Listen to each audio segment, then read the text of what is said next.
Oke, ketemu lagi sama gua di channel gue ini. Nah, kali ini gua lagi apa ya? Coba autovlog. Saya lagi naik oto. Nah,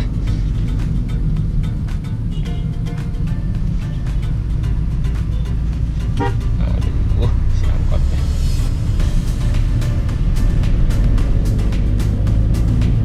Nah, kali ini gue sedikit bahas tentang mobilnya. Jadi sama nanti ya biasalah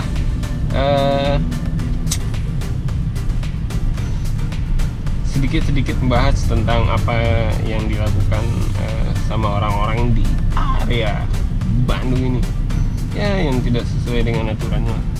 Tuh.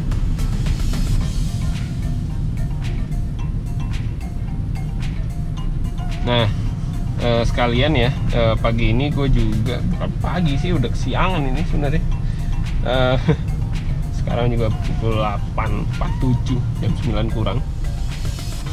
Jadi ceritanya pagi ini gue mau servis ini mobil, karena nih mobil mau gue pakai buat mudik.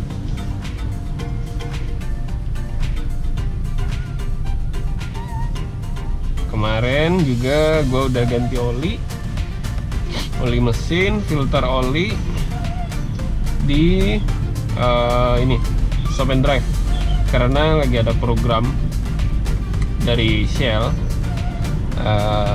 Saya juga baca di Instagramnya Om Fitraeri ya, bisa dilihat di sini, tentang program garansi 10 tahun dari Shell. Nah, syaratnya sih gampang sih sebenarnya. Kita cukup pakai oli itu, dan katanya sih per 6 bulan. Nah, kemarin dikasih bukunya. Nah, nih bukunya. Saya belum sempat baca semalam karena capek ngantuk. Jadi saya belum sempat baca ini buku. Aturannya sih katanya per 6 bulan minimal itu harus ganti oli, dan maksimal kilometernya berapa ya, saya lupa. Masuk sini deh, jalur cepet.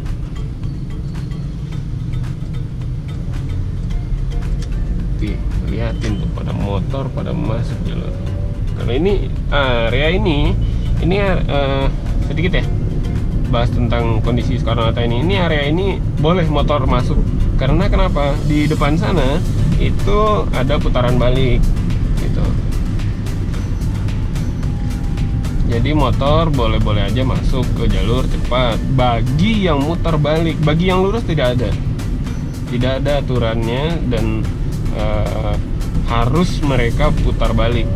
Kalau seandainya ada polisi di depan sana, biasanya itu ditilang. Saya juga bingung nih, beberapa hari ini, 3 hari ini saya lihat kehadiran polisi di jalanan agak sedikit berkurang. Nggak tahu nih kenapa ya. Tuh, motor-motor ini jalur sini tuh udah nggak boleh sebenarnya masuk ke jalur cepat. Dulu tuh ada rambu-rambunya, karena jalur yang tadi itu hanya digunakan buat masuk ke jalur lambat bagi mobil atau motor yang muter balik dari arah sebalik, dari arah sebelah kanan, yang dari arah Carrefour gitu. Nah, jadi ulasan gue singkatnya seperti itulah aturan yang di Soekarno-Hatta ini. Ini lihatin tuh, pada masuk jalur cepat.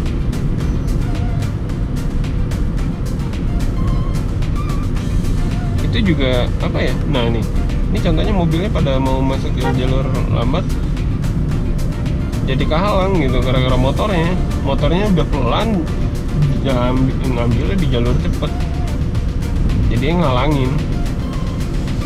Nah, itu sebenarnya yang nggak sadar nih pada. Jadi pagi ini juga gue akan ngebahas singkat tentang mobil seputar mobil. Ini banyak nih rekan-rekan gue yang bertanya. Ini mobil, dia juga pemakai mobil yang sama dengan gue, yaitu Suzuki Splash. Nah ini gue juga pakai Suzuki Splash. Suzuki Splash ini udah gue pakai dari tahun 2012. Kebetulan ini pembuatan tahun 2010 akhir Desember. Kilometernya juga waktu pas saya beli itu juga 2012 bulan apa ya, Februari ya. Itu baru 8.000 jalannya. 8.000 kilo gitu. Nah ini mobil udah cukup lama juga ya, berarti sama gue udah 5 tahun nih, sampai dari 2012 sampai 2017. Umur nih mobil udah 7 tahun gitu. Nah jadi sebagian orang, termasuk ya teman gue ini, dia berpikir perlu nggak sih gue ganti mobil gitu. Nah gitu. Oke, gue akan jawab di sini. Bagi gue sendiri ya, ini opini gue sendiri, gue ganti mobil ke apa dulu gitu. Nah kalau ke sesama merek ya, Suzuki, tentunya dengan melihat produk terbaru dari Suzuki dengan tipe yang sama, yaitu adalah Suzuki Ignis, seperti yang ini nih. Nah gitu. Nah jadi Suzuki Ignis ini speknya secara berapa ya, 45% lah dikatakan itu speknya hampir sama, bisa dibilang sama sih. Di sektor mesin sih, mesinnya masih sama dengan Splash K12M kalau nggak salah ya, ininya seri mesinnya, kode mesinnya K12M, karena Splash 1200 cc 4 silinder. Nah yang Ignis juga menggunakan mesin yang sama, K12M 4 silinder 1200 cc. Mesinnya itu sama, yang membedakan mungkin transmisinya Splash versi Matic itu masih menggunakan Matic konvensional. Nah sedangkan Ignis itu menggunakan AGS yang Maticnya, Automatic Gear System. Nah yang untuk manualnya saya nggak tahu ya, transmisinya sama atau enggak dengan Splash. Yang pasti sih masih juga ada 6 speed ya, 5 maju 1 mundur untuk yang manualnya. Jadi bagi saya itu perlu nggak sih ganti ke Ignis gitu. Oke, kita bahas kebutuhan ya pertama dulu. Bagi saya memakai mobil 5 tahun dan kebutuhan saya juga saat ini berubah, mungkin saya akan memilih upgrade gitu. Upgrade-nya dalam artian yang ini Splash menggunakan 2 baris, saya akan upgrade ke 3 baris gitu. Pilihannya apa? Banyak gitu. Nah kalau mungkin kebutuhannya masih sama gitu ya, gue sih butuh mobil kecil lah gitu. Mobil kecil, nggak usah gede-gede banget lah gitu, butuhnya seperti itu. Nah nggak masalah gitu. Upgrade, bukan upgrade, ganti ke Ignis itu juga bagus karena merefreshkan ya. Tentu juga fitur-fitur yang Ignis tawarkan juga lebih bagus tentunya.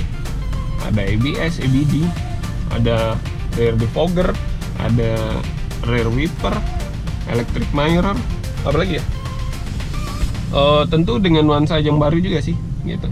Dashboardnya modelnya ya agak kotak, desain bentuknya juga menarik gitu. menarik sih gitu modelnya. Nah, di balik itu semua tentu beberapa orang mungkin melihat sampai ke kualitasnya gitu. Kualitas Ignis ini sama Splash dibandingkan material-materialnya seperti apa. Nah, kalau Splash ini ya saya cukup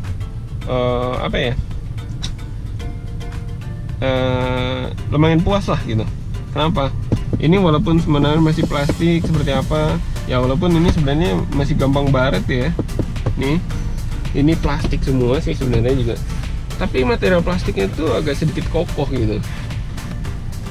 Ini walaupun ditekan itu juga masih sedikit kokoh gitu.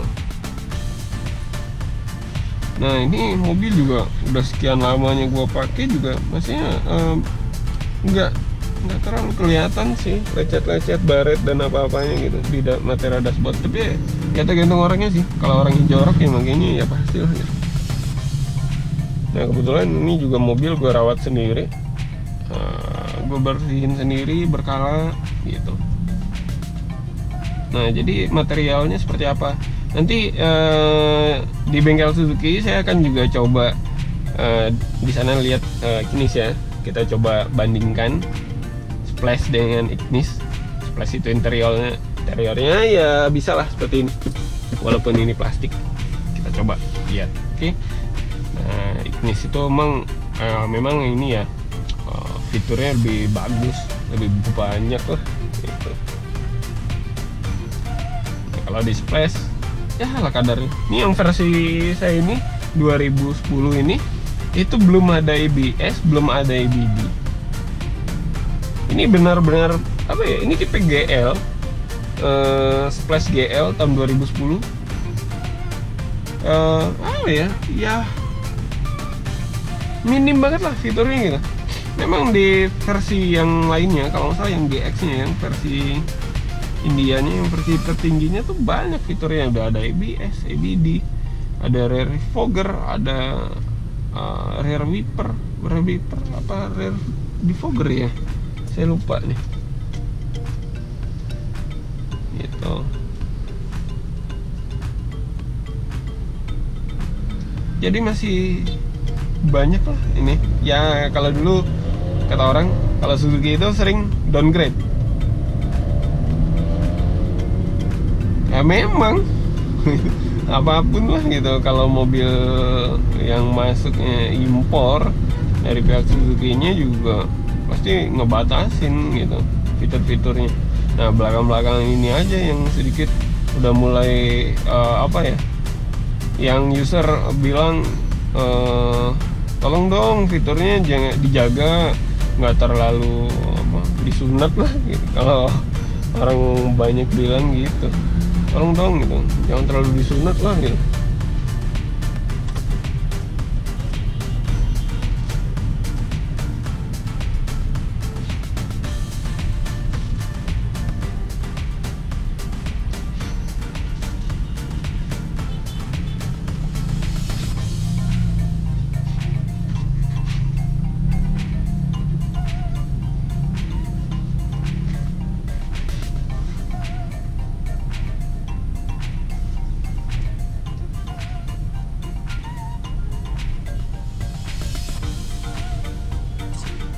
Nanggung banget lagi. Nah, jadi gitu. Ini nih yang bikin rodit lah kalau pagi-pagi di Simpang Samsat ini, yang dari jalur lambat itu dia nyilang ke kanan untuk masuk ke jalan Kiara Condong itu. Ini ke kanan ini Kiara Condong nih. Dan itu lampu merah di sini tuh gila, lama banget. 5 menit apa 6 menit ya sekarang. Kita lihat tuh 902 905 lampu merah. Berarti 5 menit.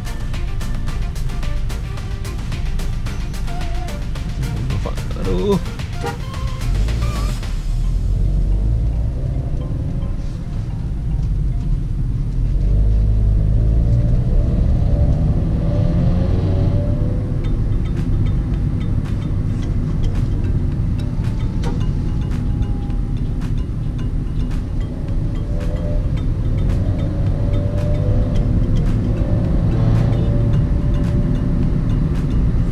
Udah macet.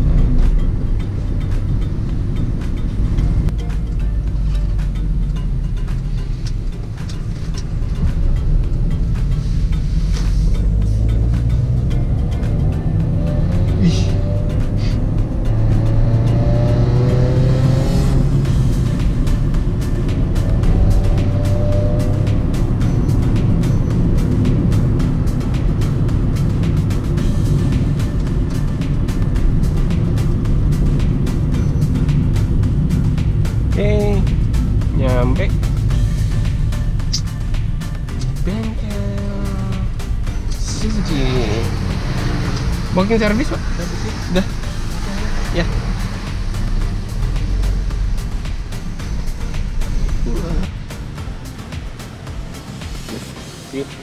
Di depan gua udah ada Ignis ya. Kebetulan gua lagi di showroomnya. Kita coba masuk. Kita lihat nih perbandingan sama Splash. Aduh gelap barusan aja udah mentok kalau gue. Ini dashboardnya ya, bisa dilihat nih, cuman kok agak gelap ya. Nah, oke, gue di dalam Ignis ya. Nah, bisa dilihat tuh, ini model interiornya di Ignis. Kita lihat material lunak bro. Bisa dilihat detailingnya sih oke ya.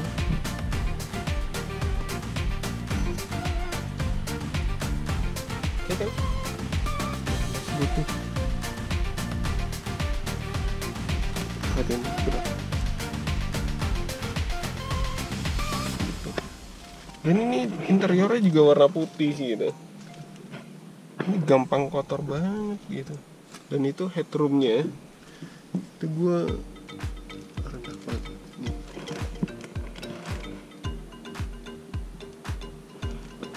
Iya kan, posisi ini gue di sini.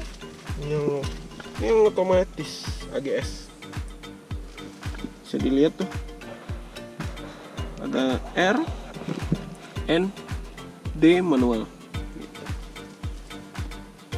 Cuman ada 2 pedal. Di sini juga udah ada pengaturan audio ya kan. Kalau dari segi fitur ya jauh kalah lah gitu si Splash-nya.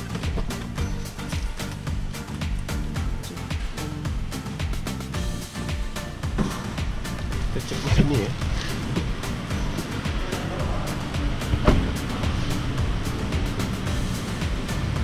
Nah, ini mesinnya tuh bisa dilihat kode mesinnya K12M. Oh, mesinnya ini basisnya sama dengan Splash, cuman ini plastik ya, plastik atau ini metal ya. Tapi kalau dari secara fisik sih beda.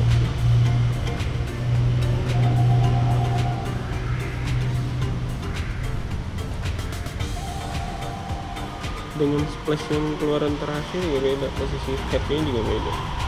Kalau posisi yang lainnya sih sama, beda memang beda transmisinya, throttle bodinya juga beda.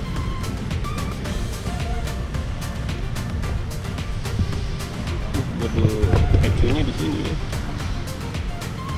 ECU, fusebox, aki,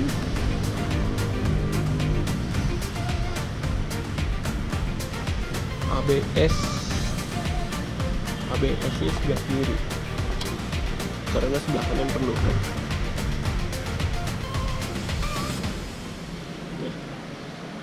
Oke kan, dia udah LED headlamp tuh, sama-sama keras ya kan.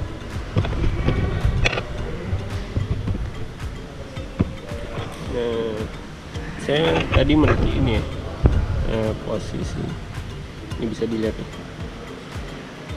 shock breakernya kecil banget, dan itu jaraknya 2 jari kurang, 1,5 jari. Apabila upsize, otomatis harus nyari velg yang offsetnya kecil agar dia posisi bannya sedikit keluar dan tidak mentok ke shock breaker. Bisa dilihat ya, ini gua masukin nih kamera gua. Masuk. Nah, segitu tuh jaraknya. Kecil banget kan?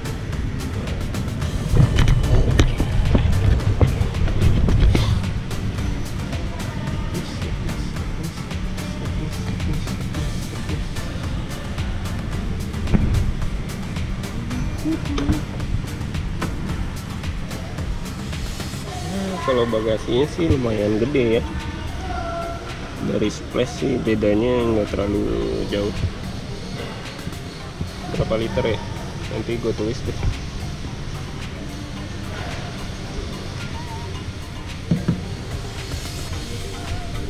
Materialnya sih nggak tahu kalau lebih ini ya dibanding splash. Nah ini nih tray bagasi ini di splash nggak dikasih dulu, di Ignis sekarang dikasih.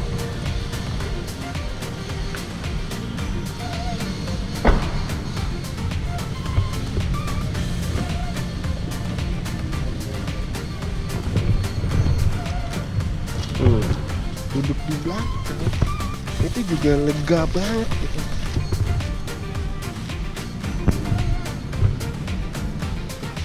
Legroom gua aja lumayan masih jauh.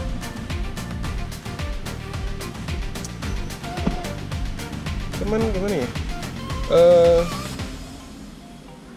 Di dalam Ignis ini gue serasa ada di dalam Suzuki Swift. Karena apa ya? Bodinya gede katanya. Bodinya gede. Tapi gue lihat kok atasnya pendek dan kecil banget, sempit gitu.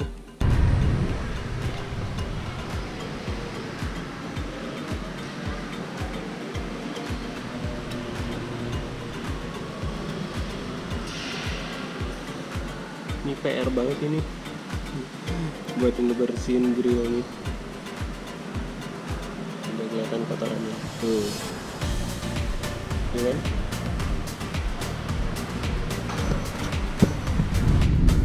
Nah, oke, mungkin sekian dulu ya vlog autovlog saya kali ini tentang perlu nggak sih pengguna splash ganti ke Ignis gitu, ya kan? Nah, silahkan mungkin ulasan saya kali ini bisa rekan-rekan pengguna splash atau yang lainnya melihat tentang kemungkinan apa sih enaknya gitu dari Ignis seperti itu. Oke, jangan lupa like, subscribe, dan komennya ditunggu.